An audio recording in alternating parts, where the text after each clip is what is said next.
दोस्तों कुछ दिनों पहले खबर सामने निकल के आती है कि भारत साल 2025 में दुनिया की चौथी सबसे बड़ी अर्थव्यवस्था वाला देश बन जाएगा। लेकिन ये खबर अब पुरानी हो चुकी है क्योंकि रिसेंटली रिपोर्ट्स के मुताबिक भारत की जीडीपी ग्रोथ तेजी से आगे बढ़ रही है। इसी के साथ भारत का विदेशी मुद्रा भंडार जिस पैमाने पर भर रहा है, इससे एक्सपर्ट्स ये आंकड़े निकाल चुके हैं कि भारत इसी साल दुनिया की चौथी सबसे बड़ी अर्थव्यवस्था वाला देश बन जाएगा। और इसके पीछे कई और बड़े कारण भी बताए गए हैं, लेकिन ये भारत के लिए बड़ी जीत होगी क्योंकि भारत इसी साल दुनिया की चौथी सबसे बड़ी अर्थव्यवस्था वाला देश बनने जा रहा है। पूरी रिपोर्ट क्या है छोटे से वीडियो में समझते हैं, लेकिन भारत की इस तरक्की के लिए इस वीडियो को छोटा सा लाइक और चैनल को सब्सक्राइब जरूर कीजिएगा। दोस्तों जैसा कि आप सभी जानते होंगे कि दुनिया में कोई भी जीडीपी किस तेजी से आगे बढ़ रही है, इसका ज्यादातर मूल्यांकन आईएमएफ की तरफ से किया जाता है। साल 2024 के शुरू होते ही आईएमएफ डेटा रिलीज करता है कि भारत की इस बार जीडीपी ग्रोथ करीब 7% के आसपास रहेगी। लेकिन उसके कुछ दिनों बाद आईएमएफ अपनी रिपोर्ट को मॉडिफाई करता है और बताता है कि भारत की जो जीडीपी ग्रोथ है वो अब 7% नहीं बल्कि 7.6% की दर से आगे बढ़ेगी। लेकिन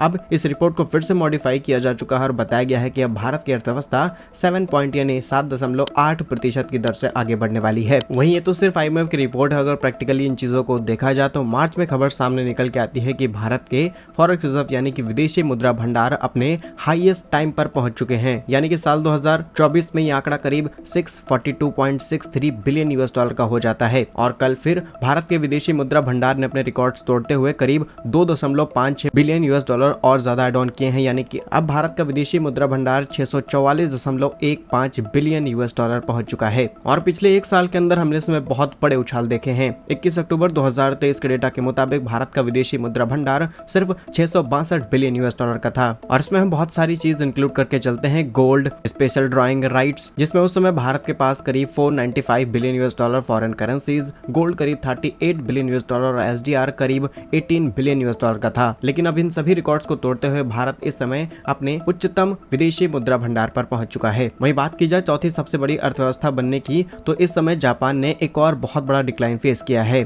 पिछले ही महीने जापान ने करीब अपनी जीडीपी ग्रोथ में 0.3% की गिरावट नोटिस की थी, जिससे वो अपने चौथे स्थान से खिसकते हुए नजर आ रहे थे। लेकिन अब रिसेंटली जापान ने इसी गिरावट को 0.5% तक बढ़ा दिया है। यानी कि अब जापान करीब आधा प्रतिशत गिरावट पर आगे बढ़ चुका है। और ऐसा ही चलता रहा तो जापान जल्द ही चौथे स्थान से खिसक करके 5वें पर पहुंच जाएगा और चौथा स्थान भारत के लिए खाली हो जाएगा। और बताया जा रहा है कि साल 2024 में ही हमें ये आंकड़े देखने को मिल सकते हैं। क्या कुछ मानना है आपका इस पर, हमें कमेंट्स में जरूर बताइए। बाकी आज का हमारा सवाल ये है कि भारत ये अपने दम पर कर पा रहा है या फिर इस समय हमारी सरकार कुछ ऐसे कदम उठा रही है जिसके चलते हमारी अर्थव्यवस्था तेजी से आगे बढ़ रही है। कमेंट्स में अपने आंसर जरूर कीजिए। भारत के ऐसे ही वीडियोस पाने के लिए वीडियो को लाइक और चैनल को सब्सक्राइब जरूर करें। वंदे मातरम, भारत माता की जय।